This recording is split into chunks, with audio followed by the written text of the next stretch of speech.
What do you think about Mexican? 867-5309. Oh, Jenny, so good. Jenny, I got your number. That's it. Okay. What do you think we'll have to do like a karaoke one. What do you think about Mexican lucha libre? Love it. Love it. Absolutely love the costumes, the masks. It was like, one of my favorite wrestlers. Like, I say I have a lot of favorite wrestlers, but like when it comes to like character wise, was like the Masked Superstar, Maskless. Always loved the mask, and I love the fact that he could take one mask off, have a different mask, the mask match the boots, mask matches the boots. Masked Superstar is like one of my absolute favorite. But Lucha, I love it. I don't understand it. Technically, when I went down there one time, it was in Monterey. It was with Del Rio when he was called something else, and I don't know, but it was an 8-man with La Parca or LA Park. They call him now. They call all this.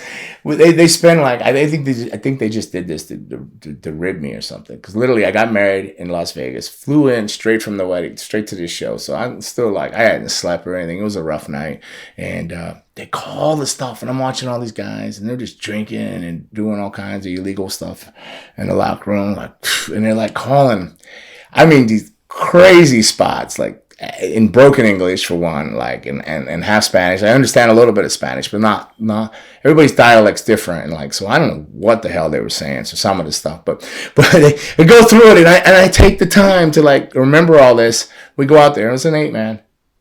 Not one thing happened they talked about. Not one thing. It was just a free for all. They did everything random. This so different, and that's kind of like what I see when I'm watching it, But I dig it because I think it's like an art, I think it's like an art form. I dig it. I dig the different dives and flips, and it's amazing, how they roll through stuff. And it's amazing athletics since, I mean, really,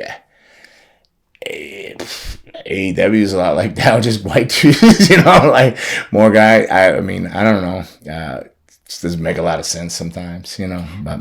Well, did you see the documentary You Can't Kill David Arquette? Yes, I did. And when he went down to Mexico to work with, the... Oh, we're wrestling out in the street and doing street wrestling for money. That was a whole new world. I've never seen anything like it. But, I mean, you could tell he learned a lot, from wrestling. Well, yeah, it's like a lot of the Japanese would go and train in Mexico, and they'd spend time down there training. And that's why the Japanese would, do the arm drags and work different sides, and they're very versatile and stuff like that, because they would go and spend a lot of time in Mexico, or a lot of them went down and spent time in Puerto Rico, all the young guys, because they had to get experience somewhere, and then they'd bring them back up in Japan before they would get pushed and stuff like that. So I do. So the question is, do I like, what do I think about Lucha Libre? And I love it. I like it. I think everything has a place and everything has a market.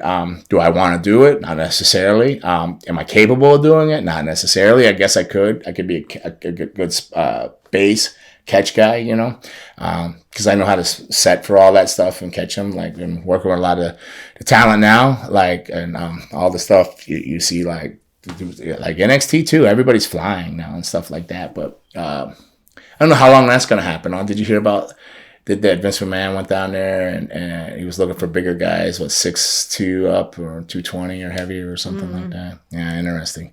No more 205 live, huh?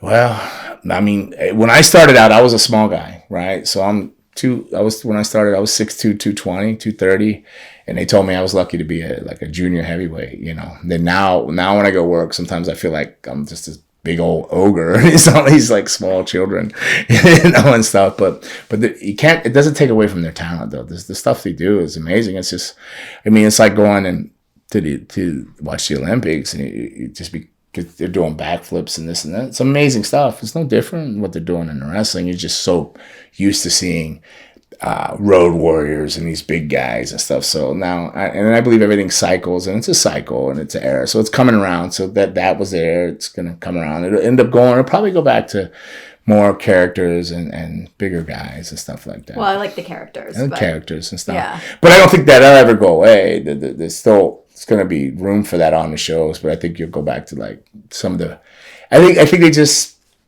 the flips are hard to keep people's attentions unless you have a good storyline with it to make sense, or it becomes one of those matches, like a lot, like, and nothing against like the little people and the women when wrestling, they would just they would like be labeled, oh, that's that match, that special whatever you want to call it, match, that special attraction, yeah, match, special attraction. So I think it may, a lot of it may go to that, unfortunately, and you know, they go back to the bigger guys because everything's kind of a cycle. But I still think there's room for it, you know, and I like it. I like Lucha Libre. I like watching that stuff. I just can't do it. Do I understand it? No, but I'm in awe about it and amazed by it, and I watch it. I'll secretly put it on and watch it. So yeah, that's that. Yeah, awesome. All right. We answered everything in Pandora's box. All right. So like you kind of mentioned before, you know, whatever other questions you guys may have for Gangrel on YouTube, on Instagram, Facebook. Yes, and just because I don't address them, I see the YouTube ones because it floods my email for some reason. I'm not smart enough to have 3 separate emails or anything. So I do see all the questions. I should write them down so I can say thank you to you guys. But there's lots and lots of questions or comments, positive comments. Thank you, appreciate it. To the one person that has a problem with the shelves, I feel you. I understand, but here in the studio, they had a legitimate reason. I'm not going to go into it. I'm not going to break it down because I don't think you'd believe me anyways. But I feel you, and I feel you. There's a couple of them. But let's just call it a bit of a gangster lean. You know what I mean?